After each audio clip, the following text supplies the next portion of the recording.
muxuu yahay maxaa keenay waqtiga in la qoro natiijo noocee ah ay bulshada Soomaaliyeed ka dhaxli karaan faa'iido ku jirta gudaha buugan muxuu yahay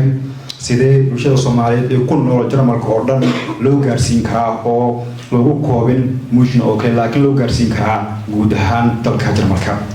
haddaba mowduucaas oo faahfaahsan iyo nuxurka buugan iyo waxa ku dhaliyay qoraagan in uu waqtigaasi geliyo maantana halkan ku soo bandhigo oo noqonaysa markii saddexaad oo buugaasi la soo bandhigo yaa hadalka ku dheeraan waxa rabaa inaan markaa ku soo dhabeeyo idinkuna aad soo dhabeysaan si niyad sami leh galgacal leh farxad ay ku dheehan tahay aad noogu soo dhabeysaan halkan oo aad u sacabtuntaan uga maxad celisaan qoraaga buugan qiimaha badan tahliil Colaad Xasan ila soo dhabeeyay.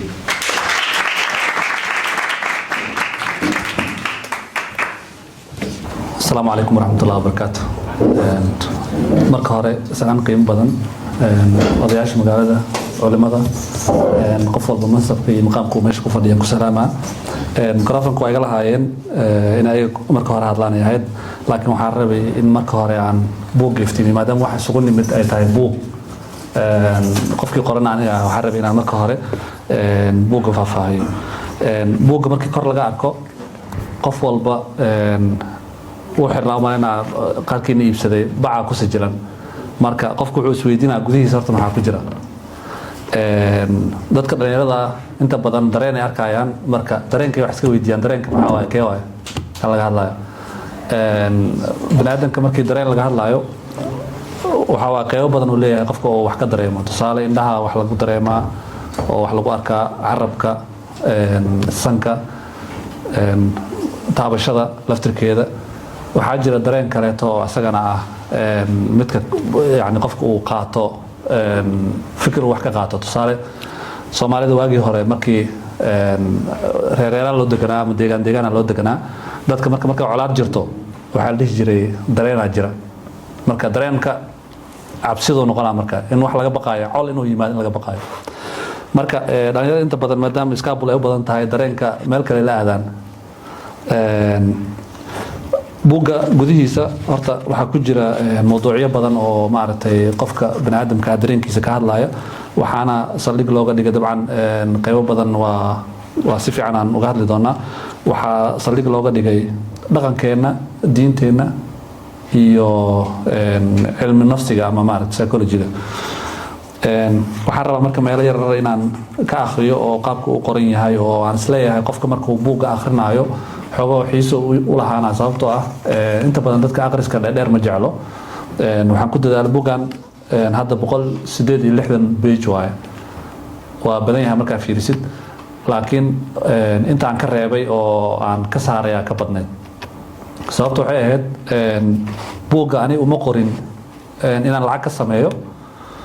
uma qorin in maaragtay magacaan ka sameeyo uma qorin in dadka maaragtay la tutuso ama maaragtay meel la geeyo buug waxa uu qoray waxaan ka shaqeynayay meel dadka la talin loogu sameeyo caafimaadka maskaxda marka Soomaalida inta badan qaabilsanaa ay dadka Afrikaanka dadka marka la sheekaysato Soomaalida waxay ka hadashaa waxyaabo la xiriira rabitaan yani qofka waxa uu qorsheysan tusaale dadka markay cusub yihiin halkan yimaadaan dhibaatooyin badan la soo maray waa ognahay rafaadka iyo taariifka dhibaatadiisu uu leeyahay qof walba oo naga mid ah hadii ay yarihiin waa yarihiin hadii kalena inteen ugu badan waxaan soo aragnay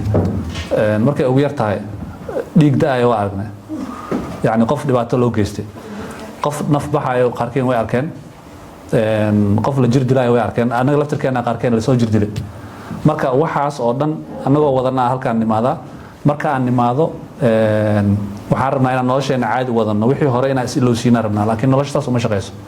yani waxaas waa wax maskaxdeena iyo qalbigeena yani ku jirta waaye oo aan la noolnahay waxaa arkaysaa dad badan kulli waa iga markici doontaan aan maleynaa dad badan oo Soomaaliyeed oo walaalo ah oo ayagoo caafimaad qaba halkan yimid sida macnaha u haysan anaga haddana noloshii caadi u wata tagay maaragtay shaqooyin iyo waxbarasho kadibna qofkii hal mar la arkayo asoo baanofyada joogo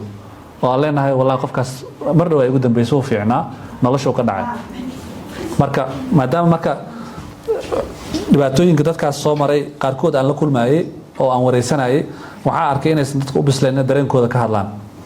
inay yiraahdaan xaaladaas ay haysto culayskaas ay haysto waxaasaan dareemaa uusan ka hadlaynin xitaa kii ka hadlo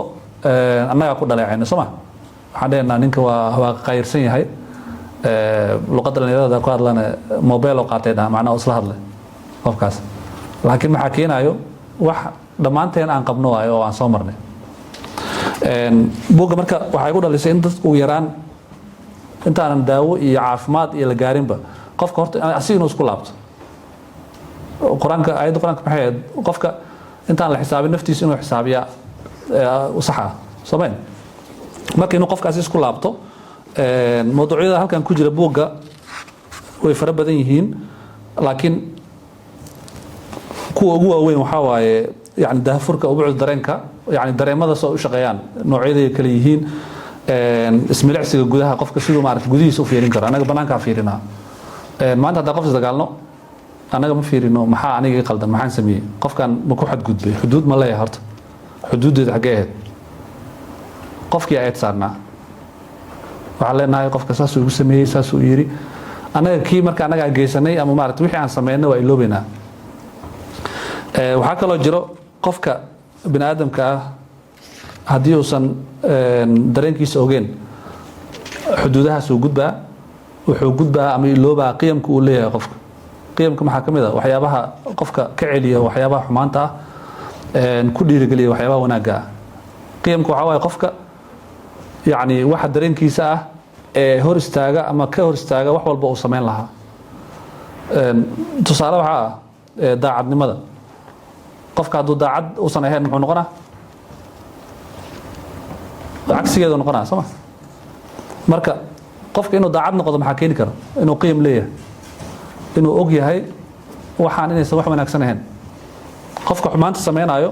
haddii uu og yahay in xumaan ay tahay oo aysan wanaagsaneyn qiyamkiisa ka celinayo soo ma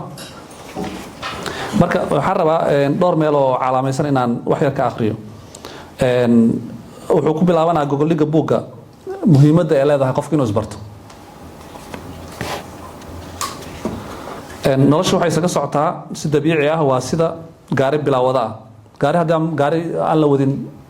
meel walba iska galaa soo ma waa sida rati aan hayin ahayn geelley ma nala joogtaa si fiican hadba sida ay u qabtaan ayaa xaaladaha ay uga falcelisaa yani nafta wixii maanta ku dhaco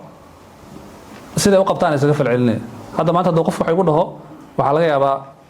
ama inaan caayo oo asigana maaragtay aan caay ugu celiyo hadduu i caayay ama hadduu i feeri inaan feer ugu celiyo anaga soomaalida waan ugu badan tahay soo ma qofka hadduu ku feero horaa ka feeri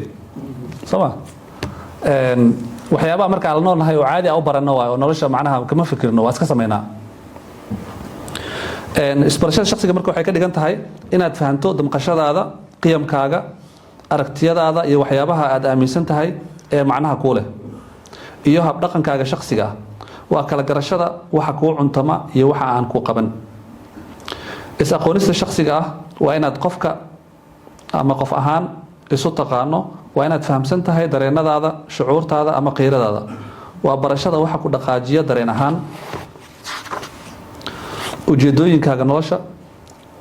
waa inaad toosh isku ifin karto muraayad isku eegi karto ama aad miisaan isa saari karto waxaa laga wadaa yani haddaa qaldan tahay inaad dhihi kartid waa qaldan tahay oo runta isku sheegi kartid qof kale inuu ku dhaho maaha inaad marka hore naftaada ka bilaawdid oo ogaatid waxa aad ku qaldan tahay ayadda qur-aanka waxay ahayd bal insaanu calaa nafsihi basiira run ahaan dadku iyagaa naftooda marag u ah maxaa laga wadaa yani qofka wuu ogyahay wax ka qaldan wuu ogyahay laakiin wuu is iloosiyaa maxaa yani taas caddeynayo aayad kalea ku xigto wuxuu leedahay walow alqaa macaadira yani cudurdaar qofka uu samaysana asaa isku cudurdaaraya waxaa inta badan tusaale soo qaataa siyaasiyiinta oo kale waa dadka hadda bulshada maaragtay markii laga hadlaayo sawirka u ah ee dadka soo yani hogaamiya soo hor fadhiista la hadla inta badan qaladaad ay sameeyaan markay qalad sameeyaan bulshada dhanaa kacayso waxaa leeyahay siyaasi hebel waxaasuu sameeyey markii baasha kulaato marka waa dadku soo hor istaaga wuxuu leeyahay iga raali noqoda haddii hadalkayga qalad loo fahmay ma dhahayo qaladkaasaa sameeyey ama waxaasaa iga dhac ma dhahayo wuxuu leeyahay garal noqda haddii hadalkayga qalad loo fahmay saas kale ma jeedin iyadoo loo jeedo buugga waxaa sidoo kale ku jira ismilicsiga shaqada gudaha yani qofka bini'aadamka ah fikroo leeyahay dareenoo leeyahay damacuu leeyahay waxyaabahaas oo dhan marka qofku wuxuu u baahan yahay inuu ismilicsado ismilicsigu waa habka ama waa hab uu qofku isku eego iskuna qiimeeyo fikirkiisa dareenkiisa iyo dhaqankiisa si uu u fahmo naftiisa si qoto dheer waxa kale loo yaqaanaa shaqada gudaha ee qofka maxaa yeelay waxay ku saabsan tahay sida uu qofka u eego sida uu qofka uga shaqeeyo gudaha maskaxdiisa iyo qalbigiisa si uu u horumariyo naftiisa yani naftaada hadaadan fikirin oo aadan ka fikirin sidaad maaragtay naftaada u horumarinaysid yani qof inta bannaankaaga yimaado kuma sixi karo waana abuurisaa ka horeysa someen yani qofka ilaahay siduu u abuuray ilaaha u abuuray laakiin qofka bini'aadamka wuxuu awood u leeyahay inuu naftiisa si horumariyo hadduu qaldan yahay inuu qalbigiisa saxo hadduu dunuub sameeyo inuu dunuubtiisa maaragtay ka toobad keeno istoosiyo qofka markaas waxaa muhiim ah maaragtay inuu ismilicsado isxasuusiyo maaragtay awoodaha uu ilaahay siiyey ilaahay xataa qur-aankiisa wuu noogu sheegaa وفي أنفسكم أفلا تبصرون نفتينا جذوهذا waxa ku jira miyadan arkeenin miyadan u jeedin macna yani waa ognahay qofka wuxuu ku fikirayo sidoo kale yani waxyaabaha nagu dhaca waa waxyaabo 10 aan ka baranno waa nolosha yani hadaa anagu tala galno tusaale waxyaabaha nagu dhaco maalin kasto waa baxnaa haduu qofka shaqo leeyahay haduu waxbarasho leeyahay shaqadiisu aada waxbarashadiisu aada laakiin 10 ku jira maanta qof walba waa la kulana 10 ku jira waxba ka qaadanayna qof walba waa la hadashid ama dhageystid waxba ka faa'iideysaa hadduu si xun u hadlaayo hadduu si wanaagsan u hadlaayo labadaba hadduu si xun u hadlaayo maxaa ka faa'iidee qofkan waa baranaysaa qof waa aan wanaagsaneyn inuu yahay waxaa kaloo baranaysaa dadka bini'aadamka noocyada iyo sida ay yihiin hadduu qofku wanaagsan yahay wanaagga ka qaadanaysaa waxaa laga yaabaa inaad dhahdid war maanta nin wanaagsan aan la kulmay ama gabar wanaagsan aan la kulmay sifaadkeeda ama sifaadkiisii aad ka sheekayso taas waxaa waaye 10 aad qaadanaysid waaye waa waxyaabaha ugu yar waaye qofka bini'aadamka ah culaysaad badan soo wajahaya nolosha yani qof maanta dhibaato la'aan ma jiro qof walbo dhibaato haysto laakiin waxa la rabaa qofku inuu awood u leeyahay inuu dhibaatooyinkiisa si gaar u maareeyo waxa meeshan ku jira tixaan buuga qayb uga dhigay oo dadka aan ku dhiirigelinayo inuu qofka ogaado horta marka koow in dhibaatooyinka haysta isaga xalkiisa laga rabo inuu macnaha adkaysi muujiyo inuu dulqaad muujiyo tixda waxay leedahay aniga kaligay nafta macnaha la xasuusina nolosha kulligeed karti iyo dadaal waxaan kaashadaa adeeg waxaan ku kabaa dulqaad kariimkana waan baryaa haddaan kaaraya xanuun iyo kashaydo hadday hurtaba haddaan kufo waan kacaa qodxaha kabahayga dusa kalaa ima joojiyaan guusha kaliyaan arkaa macnaha waxaan ku laray maartay adeegeena Soomaaliyeedna waa adagnahay dad adag Soomaa markuu qofka dhaco xataa istaag qof adag iska dhig Allah Soomaa waxa aan ugu dhiirigeliyaa marka aan taas si maraayo haddana in nafta maartay aan la hadalno oo wax xasuusinayda waxay leedahay kaskaygu ma yeeli karo kashaydaan qaadanayn karaarta inaan wax dhimo hankayga ma koobi karo naftana ma kadeedi karo dareenka ma kaayi karo maxaa laga wadaa يعني dareenkayga ma qarin karo يعني qof bini'aadamka dareemaha uu leeyahay ma qarin karo hadaa yani xanaaqsanta ina qofka wax xanaaqsanta u sheegi kartaa la raadiyo kartid war waa xanaaqsanahay saas kaga xanaaqsanahay sababta waxa laga yaabaa waxa ugu xanaaqsan tahay ina qaladkeeda aad leedahay oo aad iska dhaadhicis ama qofkan uu la jeedin buu waxaas u maleys soo marka inta aad naftaada ku laaban lahayd qofkii xugminaysa dareenka ma kaayi karo kibirka ma yeela ruux karaamo qof aan u hayo hadduu ii kiiso xumo marnaba lama kalaami karo كروس بان ساريا أنا قاسم أنا سما قفك معناها وأجرنا هذو معناها وحكوا أرجنا هدانا كرامدين هدي أن كافينين وأن كالمين كرين مرنا أن كولينين وأن كحسابين كرين وحقلت كوكية هاي وأن كأماني كرين وأنا جي كوبسا نفتي دومية كرين أنت هتدمبي وحي شيء قفك معرتي نفتي سادوسا عسيرة وينين أو كرامينين إن معناها هربا يسن سمينين بوك وحكوا جرو كله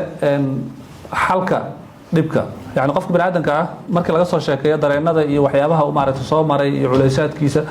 waxa jiro xalka xagu ka helaa oo asigeena marka hore istiraatiijiyad u degsado